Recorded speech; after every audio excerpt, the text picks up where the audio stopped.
Bonjour et bienvenue dans Une minute un livre. Je vous parle aujourd'hui de cet ouvrage, Au-delà de la pénétration de Martin Page, le nouvel Attila 2025 pour cette édition enrichie.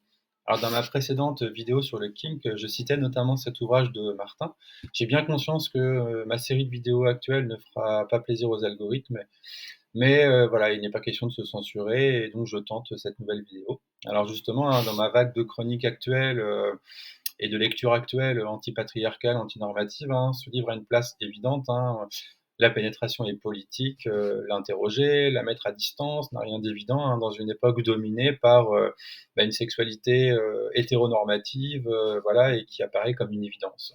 Martin Page parle finalement même de paralysie de l'esprit, et je trouve que l'expression est plutôt bien choisie. Alors si vous pensiez, hein, que la pénétration ne racontait rien du patriarcat, ce livre finalement va un peu débunker tout ça.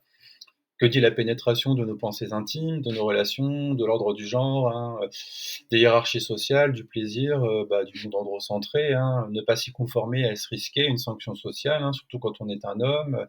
Si on est une femme et qu'on ose refuser, voilà, quid des coups sociaux? Est-ce un marqueur de virilité dans la quête, dite d'une masculinité authentique? Voilà, c'est vraiment des questions qu'il faut se poser, hein, sur ce sujet. Martin Page écrit notamment, hein, qu'il est courant pour les hommes de penser qu'ils ont eu entre guillemets, hein, une femme, quand ils ont couché avec elle, ils l'ont soumise, ils ont gagné quelque chose sur elle, ils lui ont pris quelque chose. Beaucoup d'hommes hétéros ont un plaisir à se croire supérieurs, à dominer les femmes, ils ont pénétré, ils sont victorieux. Alors, qu'en est-il, hein, de ce que veulent les femmes, du consentement, hein, celui qui peut être vicié, influencé, socialisé, de la place réelle du non et du spectre du oui?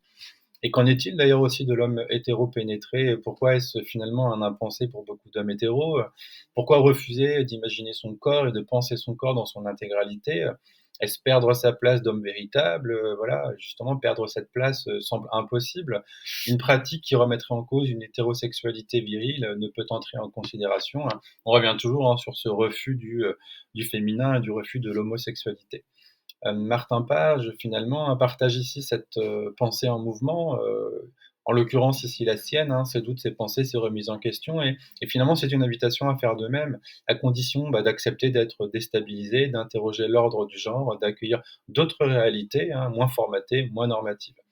Vous trouverez notamment aussi en fin d'ouvrage des témoignages, hein, qui sont vraiment éclairants, hein. Un petit extrait, hein. De toute façon, dans la sexualité, pour la majorité des personnes, il n'existe que la femme pénétrée et l'homme pénétrant. Les bonnes mœurs ne voulant surtout pas entendre parler d'autres possibilités, hein, voilà, donc c'est une prise de conscience partagée. Voilà, je vous invite à découvrir. Donc, on dit souvent que la pénétration est naturelle. Martin Page rappelle surtout ce qu'elle est culturelle. L'intime est politique, la pénétration est politique. Interroger la pénétration, finalement, c'est interroger la domination aussi, en fait, patriarcale, viriarcale, etc. Renoncer à la domination, c'est une véritable décision politique. Bonne lecture et à bientôt.